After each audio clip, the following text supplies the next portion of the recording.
What's going on, everybody? I'm here with Dennis, the lead producer of Civilization 6. So I think I talked to you about it a little bit. I was kind of up late last night trying to think of all these questions for you, and I had so many, so I figured I'd just ask like kind of the community what they wanted to hear. So I know I can't ask you all of those questions because obviously there are things you can't talk about, but one of the big ones is modded multiplayer, or just multiplayer in general. Sure. What do you guys have planned for Civ 6? Well, I can't go into it too much detail because I know we're going to be talking about it more, but what we are concentrating on in multiplayer is obviously not taking away from anything that's already there. I mean, we have certain fans out there that love to play these super long experiences. I mean, we've got I think it's called the No Quitters League. Yeah, yes. Just it's devoted to long-term play, but we're trying to introduce a lot more smaller, bite-sized scenario-based play as well. So you can go in and play a game in an hour or two. So we've really tried to change that up and introduce I've got an hour for lunch, I want to play a multiplayer game and actually get through a game if you want. That's awesome. Yeah. Anything for modded multiplayer? Just yet that you could talk about.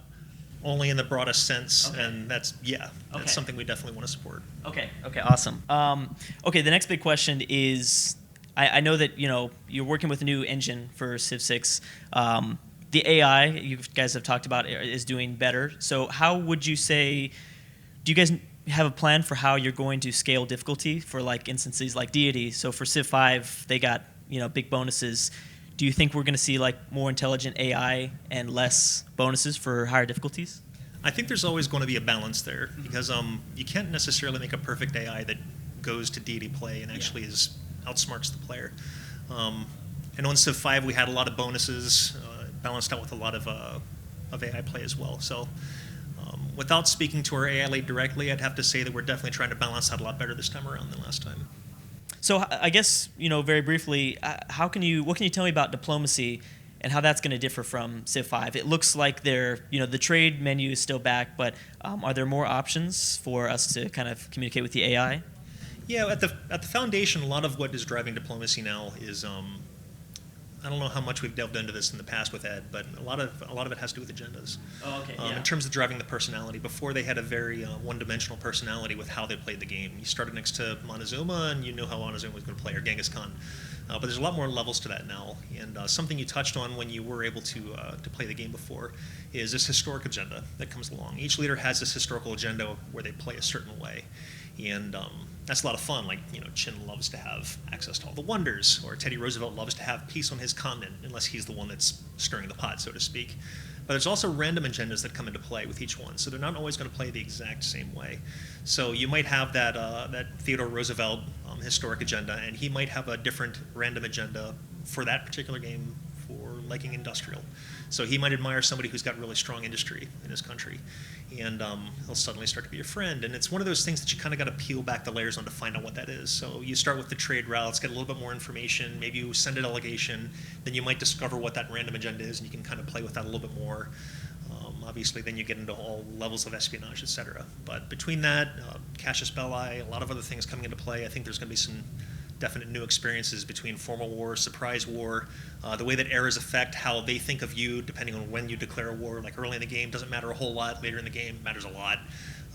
There's a lot of ways that it's going to feel very different. Very cool.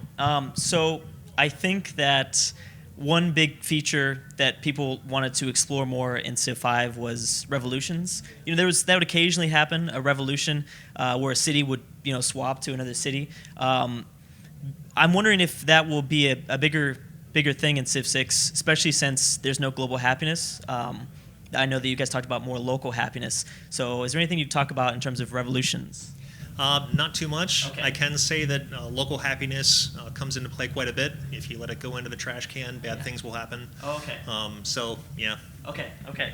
I know that this is kind of like far, we haven't even launched the game yet, but do you guys plan on any sort of DLCs or any sort of big, what are those things called, like season passes for future DLCs of Civ 6? Because I know people, how the way you did with Civ 5, you would release different civs, like Mongolia and Korea was like a separate, DLC. Do you guys have that plan for Civ 6?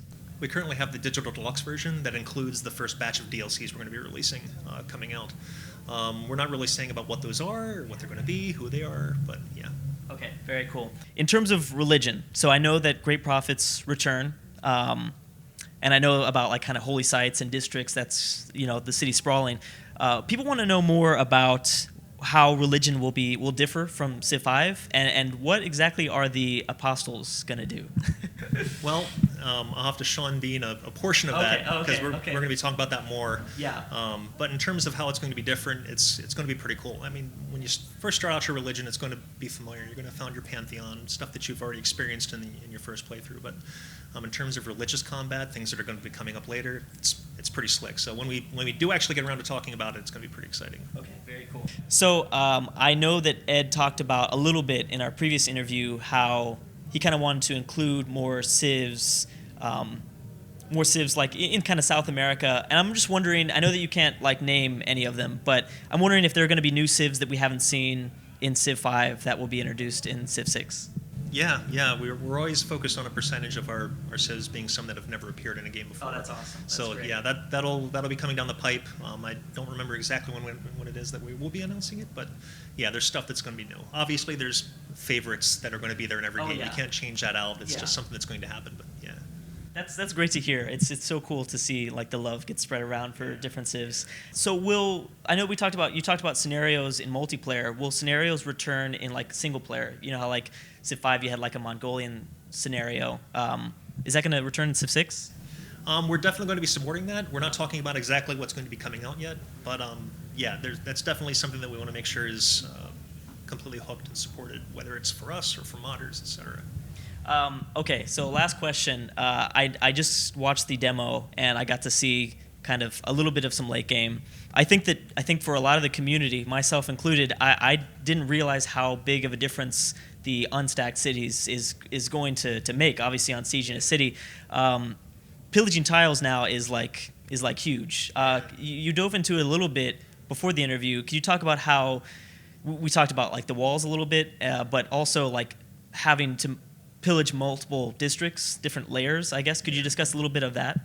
Well, because we're unstacking the cities, if you're in a war situation, aside from the other benefits that unstacking the cities gets you, if you're in a war situation where you're being invaded, you actually have to be choosing what you're going to defend. You can't just camp out in the city center and wait for them to come. Because they might decide to go and burn down your industrial district, your campus district, and that's going to start depriving you of things that you need to wage war. But it's not instant. For example, if you pillage a improvement, like in Civ 5, it's pillaged instantly. But it takes longer to take down a district because it's a city district. It's part of the city. If you think about like Stalingrad, it takes a little time to do something like that. So if somebody's going into a fully developed campus, the first thing that gets pillaged is the research lab. Then if they spend another turn, it's going to be the university. Another turn, it's going to be the library. And then the last turn to take down basically the base of the district. So they have to be working at it a little bit. So the defending player actually has time to get out there and do something about it if they want. Not to stop all the damage, but it takes time. And this is the case across all the districts.